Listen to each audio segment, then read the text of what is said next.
అందమైన చర్మ సౌందర్యం మీ సొంతం. Second aqua radiance deep cleansing gel. రండమ్మా కాఫీ తాదు కానీ కూర్చోండమ్మా. ఏంటి స్వామి ఇతను? చాలా మంచోడమ్మా. మెగాస్టార్ సినిమాలు చూసిన వాళ్ళు అయిపోతాడు. స్వామి అమ్మా ఈ కాఫీ నేను ఎక్కడో తాగాను. మేడంకి స్పెషల్ కాఫీయా? ఏయ్, కూర్చో. పద మేడం మందులు రాసుకో చూచి. Thank you. పద కూర్చో. బా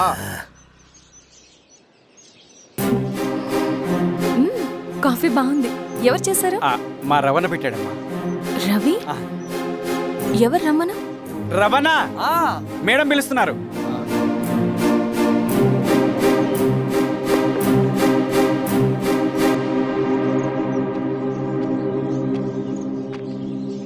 ఇతనే రవణ. శిరీష మీరా? రవి నువ్వేంటి ఇక్కడ? కాఫీ బాగుందా? చాలా. అది కాదు రవి, నువ్వు ఇక్కడ. ఈ హోటల్ మనోల్దే. మన ఫ్రెండ్స్ అందరు బాగున్నారా? చాలా బాగున్నారు. అవును మీరేంటి ఇక్కడ? ఏమైంది అన్నా అన్నా ఏమైందన్నా? అన్నా లే అన్నా. స్వామి త్వరగా కార్తీ. జాగ్రత్త. అన్నా త్వరగా పట్టిది అన్నా.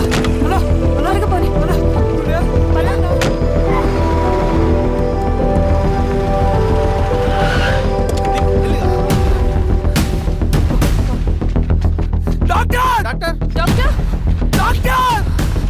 ఏమైంది డాక్టర్ త్వరగా చూడండి డాక్టర్. లోపల తీసుకోండి.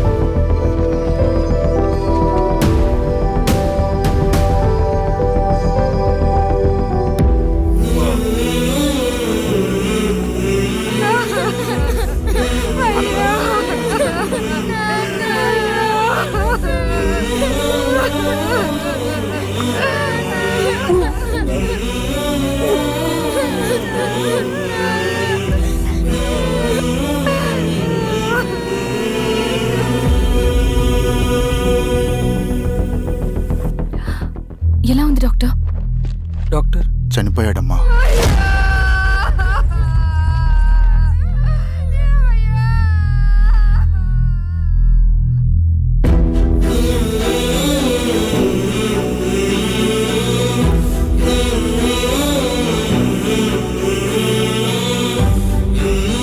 ఆ పేపర్స్ ఏంటి రవి? అతని భూమికి సంబంధించిన పేపర్స్. ఒక సంవత్సరం నుంచి ఈ పేపర్స్ పట్టుకుని ప్రతిరోజు ఎంఆర్ ఆఫీస్ చుట్టూ తిరిగేవాడు. భూమిని తాకట్టు పెట్టి అప్పు తీసుకున్న పాపానికి టైంకి వడ్డీ కట్టలేదని అప్పిచ్చిన ఆ దొర ఎంఆర్ఓ ఆఫీస్లో లంచం ఇచ్చి భూమిని తన పేరు మీద రాయించుకున్నాడు. ఈ ఎంఆర్ఓ ఆఫీస్లో ఎవరు నిజాయితీగా పనిచేయట్లేదండి. చెట్టు కట్టి నరకాలు ఒక్కొక్కడిని. నరికేడవేంటి రవి? నువ్వు కాగితం మీద ఒక బొమ్మ గీస్తావు, ఒక చోట సరిగ్గా రాదు, ఏం చేస్తావు? ఎరేజర్తో సరిచేస్తావా, లేకుంటే ఆ పేపర్ని చింపేస్తావా? మరి మనుషుల విషయంలో ఎందుకు రాదు ఆ ఆలోచన? తప్పు చేసిన ప్రతి ఒక్కరిని నరుక్కుంటూ పోతే చివరికి మిగిలేది మనుషులు కాదు, శవాలు.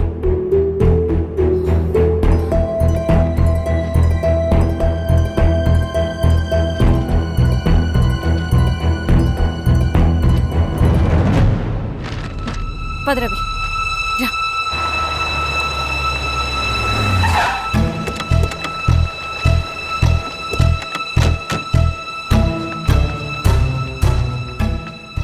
పానుకోటి నర్సయ్య ల్యాండ్ ఎవరు చూస్తున్నారు?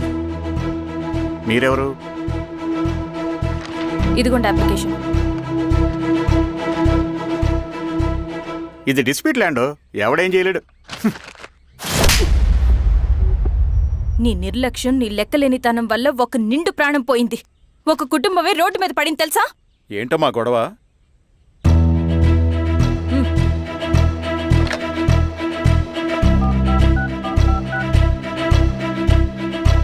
Hello sir.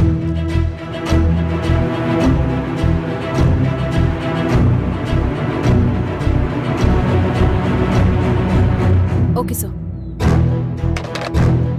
You are dismissed. Pion! నేను ఒక పేపర్ ఇస్తాను, అది కలెక్టర్ గారికి ఫ్యాక్స్ చేయి. అలాగే మేడం. ఎవరమ్మా మీరు?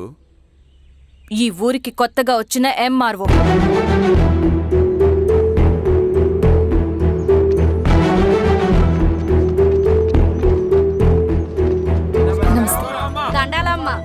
మీ పరిస్థితులు నాకు తెలుసు. పని చేస్తేనే మీకు పూట గడుస్తుంది. పనులు మానుకుని మీరు ఈ ఆఫీస్ చుట్టూ తిరగాల్సిన అవసరం లేదు. మరి ఎట్టాగమ్మా? నేనే మీ ఊరొస్తాను. ఆ రోజు అరగంట వీలు చూసుకుంటే చాలు, మీ పని పూర్తయిపోతుంది. దండాలమ్మా.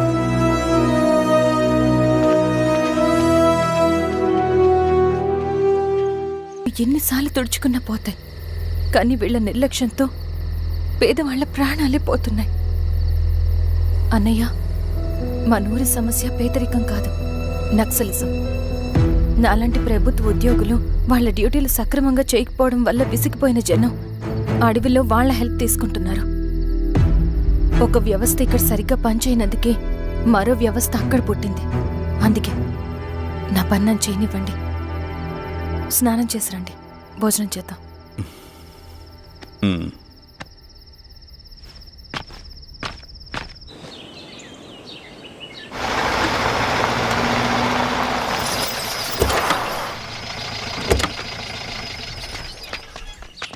నమస్కారం అమ్మా. నమస్తే. ఇలా రండి. మీ ఊరు నుంచి కొందరు ఎంఆర్ఓ ఆఫీస్లో అప్లికేషన్స్ ఇచ్చారు. తను వాళ్ళ పేర్లు చెప్తారు, వాళ్ళని పిలవండి. అలాగే మేడం. వెళ్ళండి. Madam, coffee. నువ్వెప్పుడు వచ్చావు రవి? మీరు గంటకోసారి కాఫీ కావాలంటారు కదా, మాటి మాటికి వెళ్ళి రావడం ఎందుకని వచ్చేసా.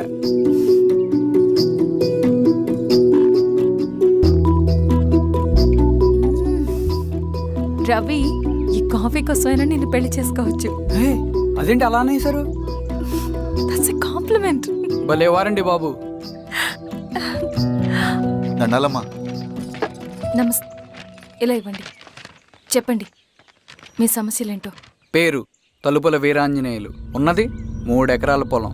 చిన్నుపాటి ధనుంజయరావు అనే మహానుభావుడు అందులో 2.5 ఎకరాల భూమిని తన పేరు మీద రాయించుకున్నాడు.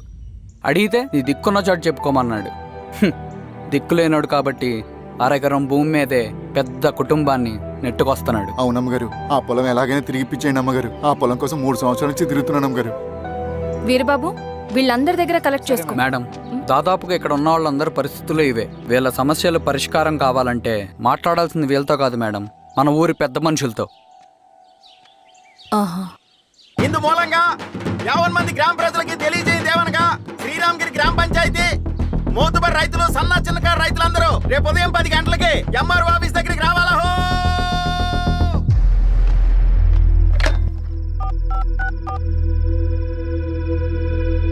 హలో, ఎవరు? నమస్తే బాబాయ్, నేను ఈశ్వర్ రెడ్డి. ఈశ్వరా, ఎలా ఉన్నావు? బాగున్నా. చెప్పు. బాబాయ్, శిరీష్ ఎంఆర్ ఆఫీస్లో భూ సమస్యల గురించి రేపు మీటింగ్ ఏర్పాటు చేసింది. ఈ విషయం మన వాళ్ళంతా ఎలా తీసుకుంటారో అర్థం కావట్లేదు. అందుకనే మీకు ఫోన్ చేశాను. శిరీష్ చెప్పింది చేయండి, అదే మనకి కలిసి వస్తుంది. సరే బాబాయ్, ఉంటాను.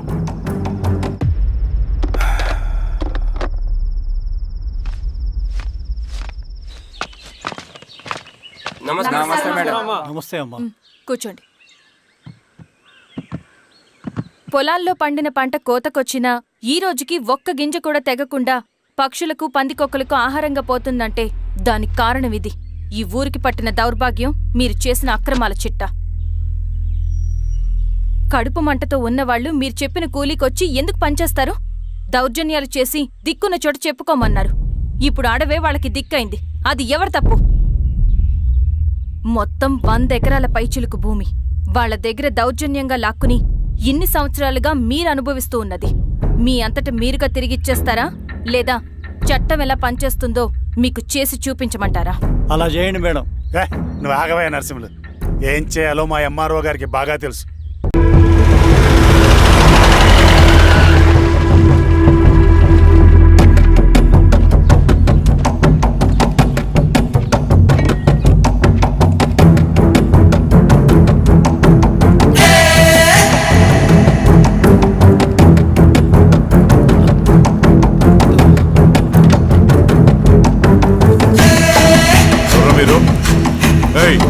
ఏంట్రాది?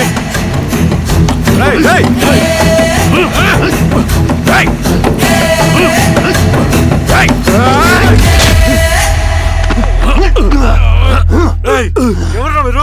ఏం కావాలి? ఏయ్! ఏయ్!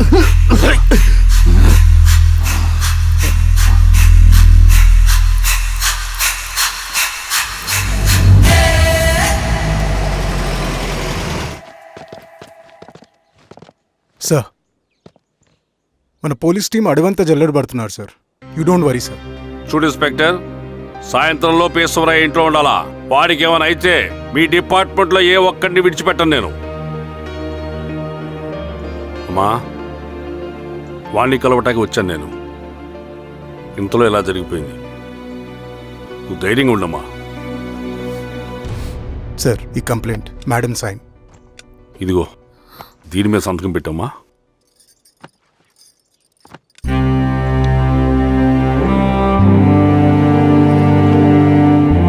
వెళ్ళండి, ముందెళ్ళి అప్పని చూడండి. సార్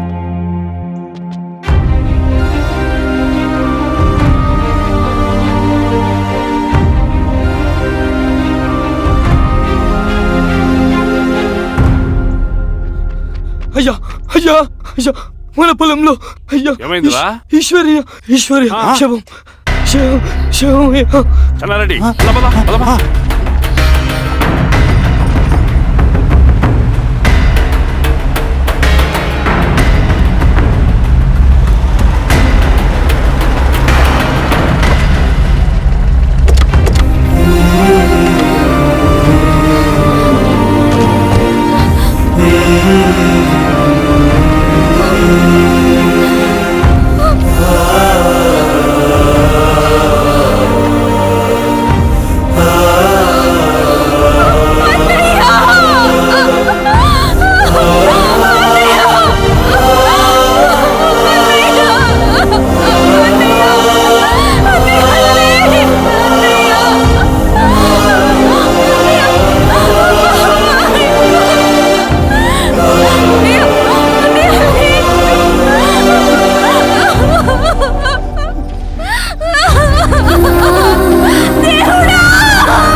అలాగే సార్.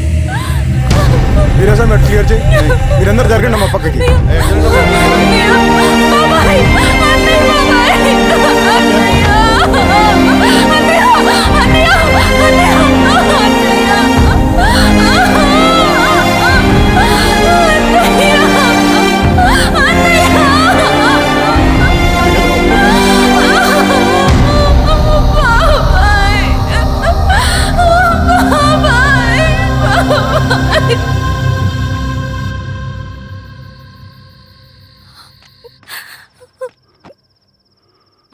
ఊరుకో అమ్మా, ఊరుకో.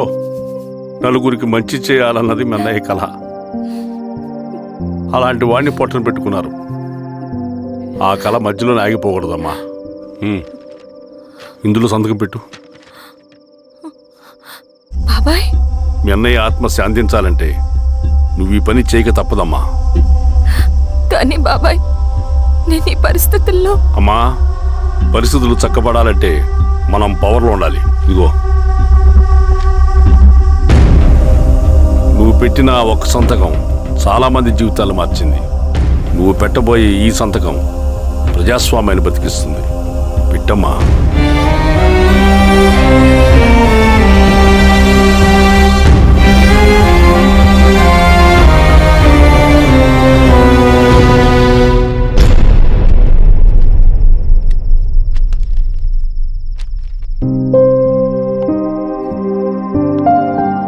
వెళ్ళొస్తాను.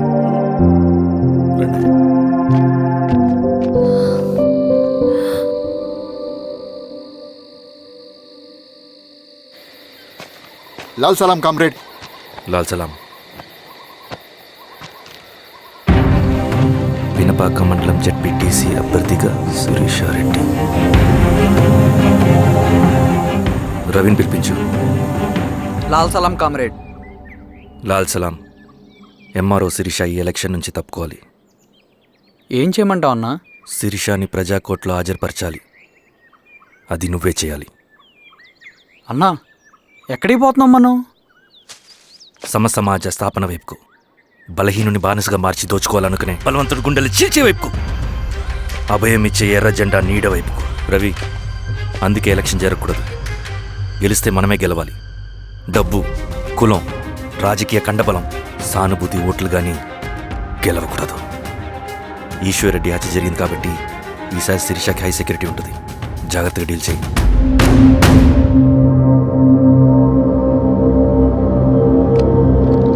ఇక్కడ విప్లవ లక్ష్యాలకే తప్ప ఎమోషన్కి చోట్లేదు రవి. హత్యకి గురైన నరసింహులకు 2 పసిబిడ్డలున్నారు. అలాంటి ఎందరో పసిబిడ్డల భవిష్యత్తు కోసం మనం ఇచ్చేసినాం రవి. రవి, సెకండ్ వరల్డ్ వార్లో జర్మన్ సైన్యం స్టాలిన్ కొడుకుని బంధించింది. తమ జనరల్స్ని వదిలిపెడితే గాని నీ కొడుకును వదిలిపెట్టమని బేరం పెట్టింది. స్టాలిన్ ఏం చేశాడో తెలుసా? దేశం కోసం తన కొడుకుని వదిలేసుకున్నాడు. కానీ జనరల్స్ని వదిలిపెట్టలేదు. అది కమిట్మెంట్ అంటే. అదే కమిట్మెంట్ నీకు మన ఉద్యమం పట్ల ఉంటే వెళ్ళి శిరీషను తీసుకురా.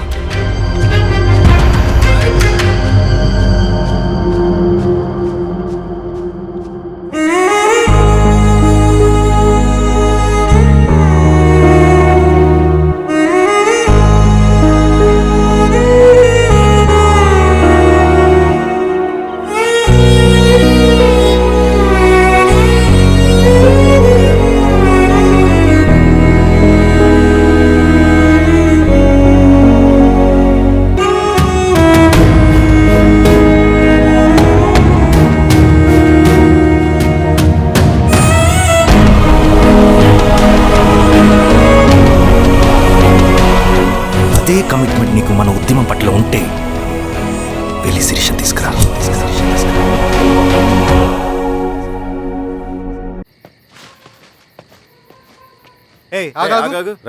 సార్ రవి మనోడేరా?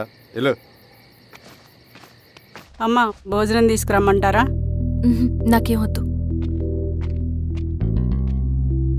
భోంచేయకపోతే ఆరోగ్యం పాడవుతుంది శిరీష. నువ్వు వెళ్ళి తీసురా అమ్మా. సరే. రవి, నాకు ఒక మంచి కాఫీ చేసిస్తావా? తలనొప్పిగా ఉంది. చేసిస్తా కానీ తర్వాత నువ్వు భోంచేయాలి.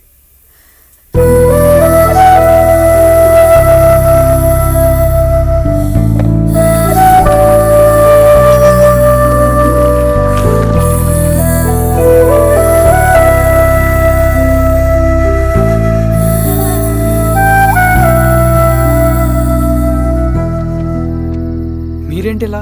మంచినీళ్ళ కోసం వస్తున్నాను. ఓ, లోపల ఉన్నాయి, పదండి.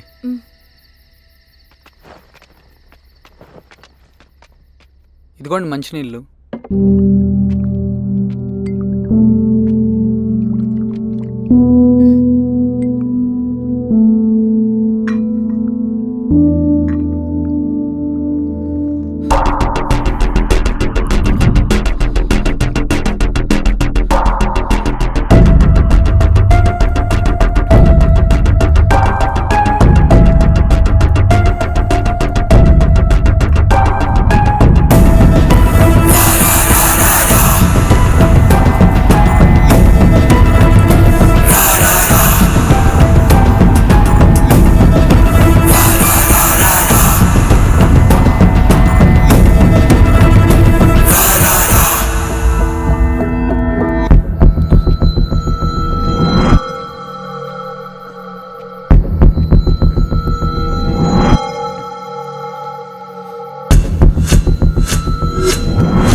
Sir sir